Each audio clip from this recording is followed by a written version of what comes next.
If you get Social Security, you've probably seen the scary headlines lately. New direct deposit rules. Banks can freeze your check after 65.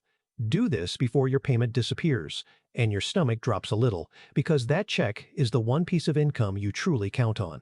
So let's take a breath and do what we always do here, calmly.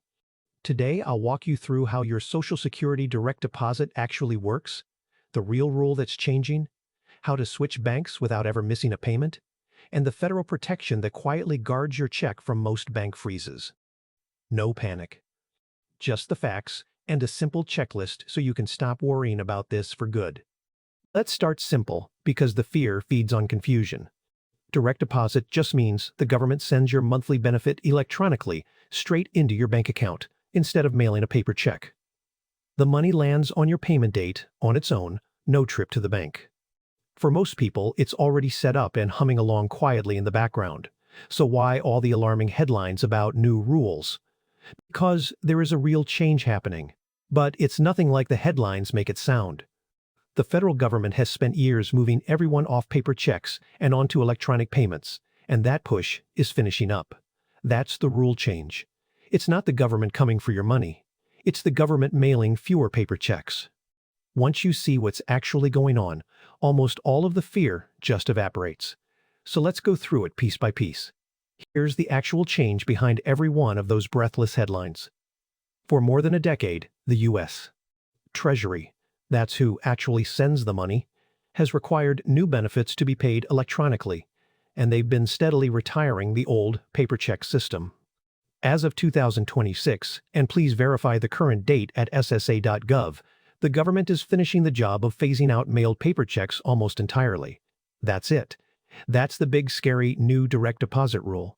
So who does this actually affect? Only the small slice of people still getting a paper check in the mail.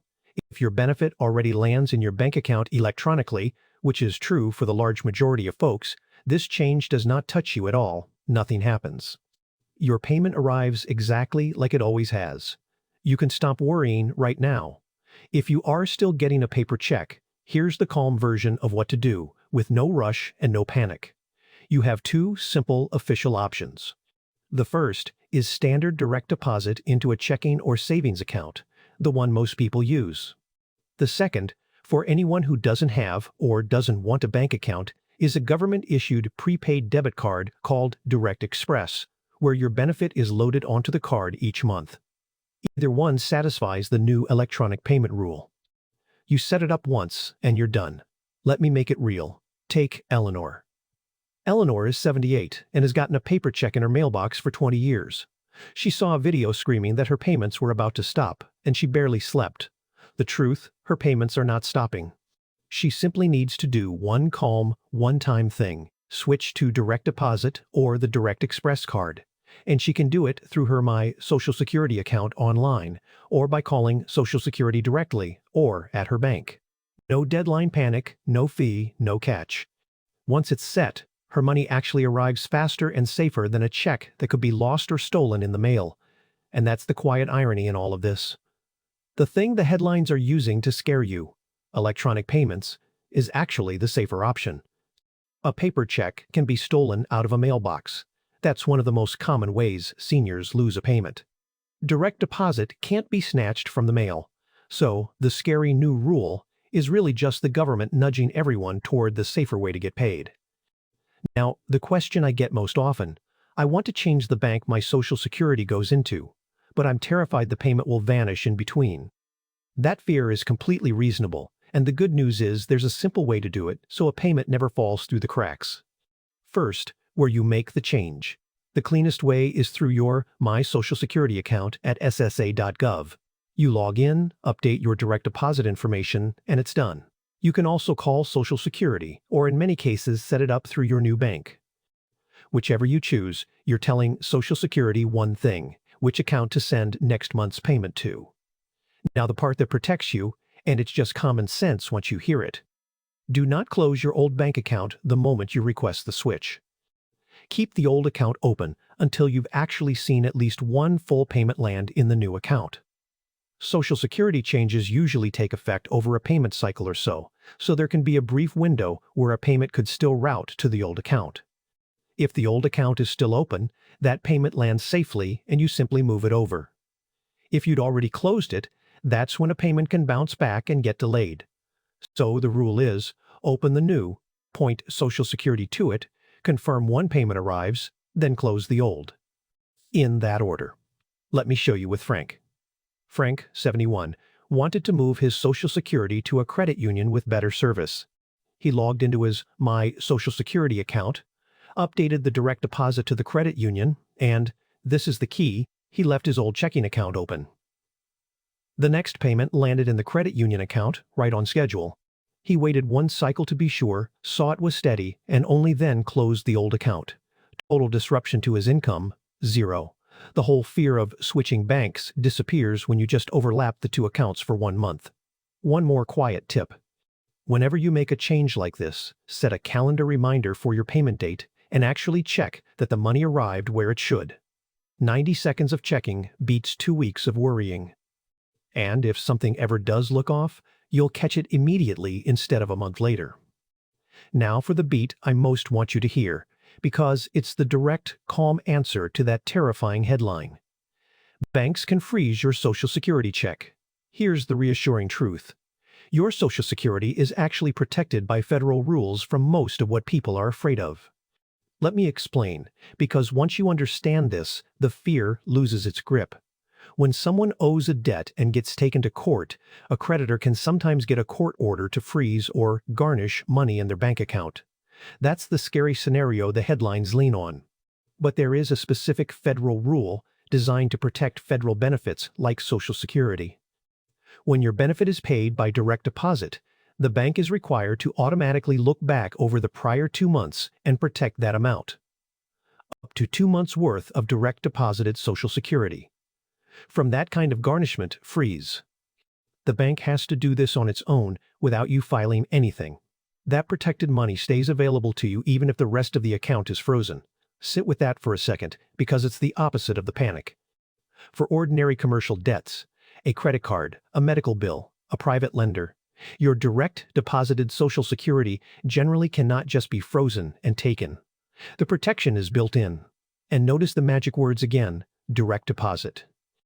This automatic shield is tied to benefits that arrive electronically and are identifiable as Social Security.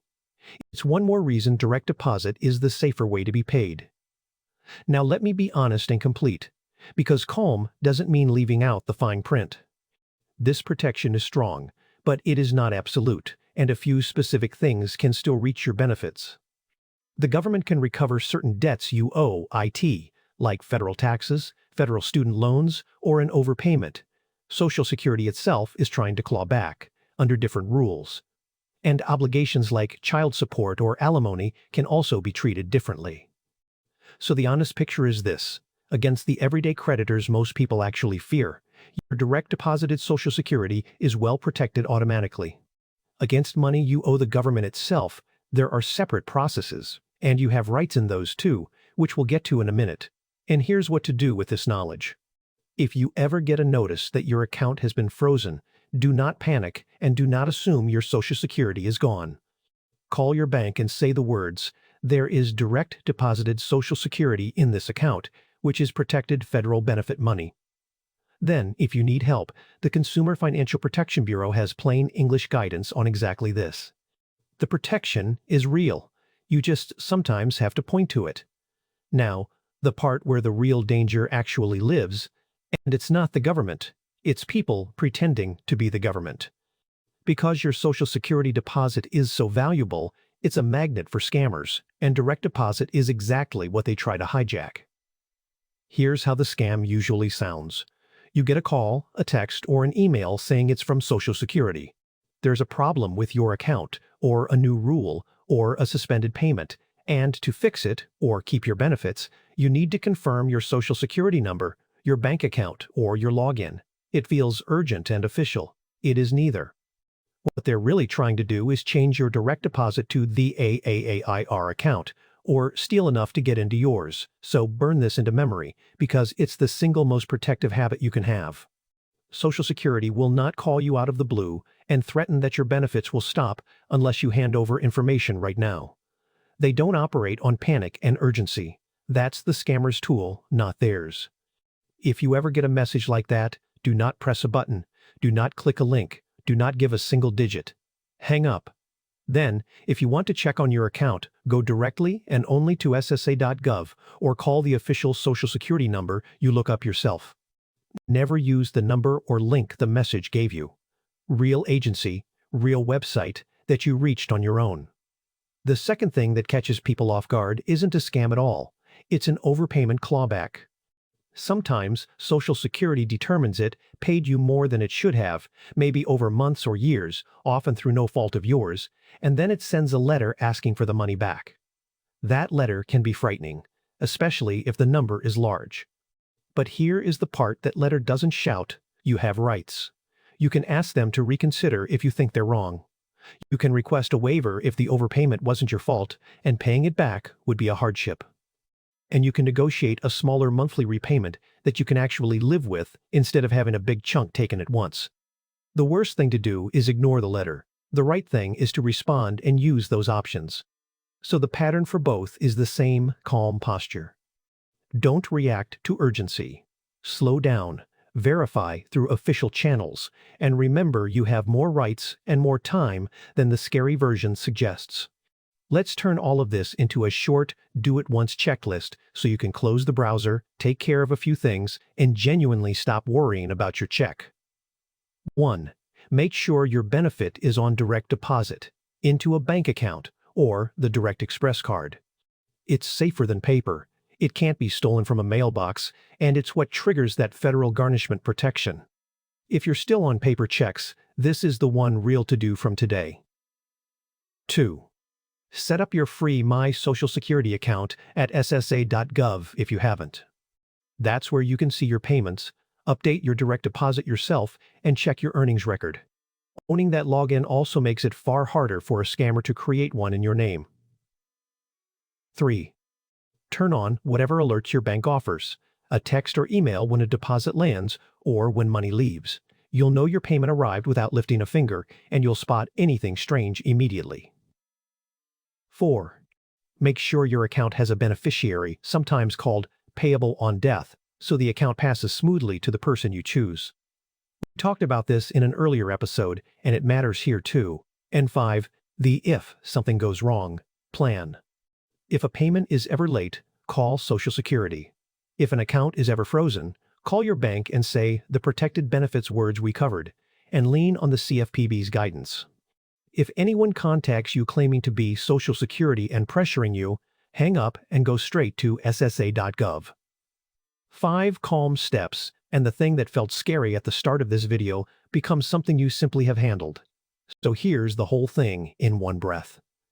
The new direct deposit rule is just paper checks being phased out. If your money already lands in your account, nothing changes for you. If you're on paper, switch to direct deposit or the Direct Express card, calmly, no deadline panic.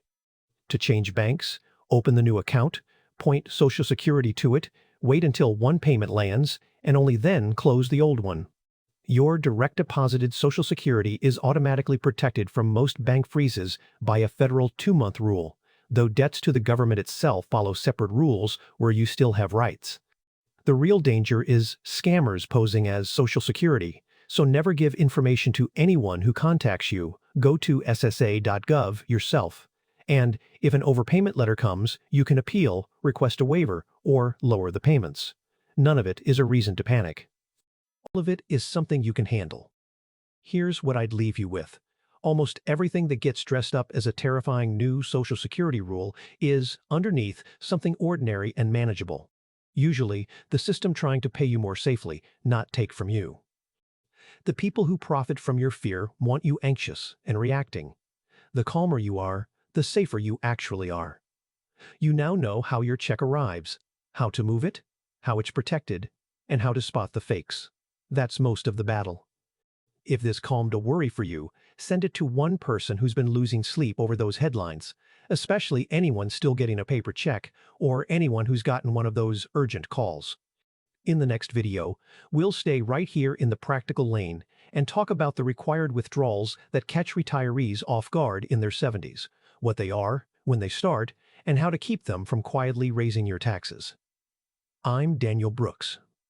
This is Money Desk, where we make your money easy to explain.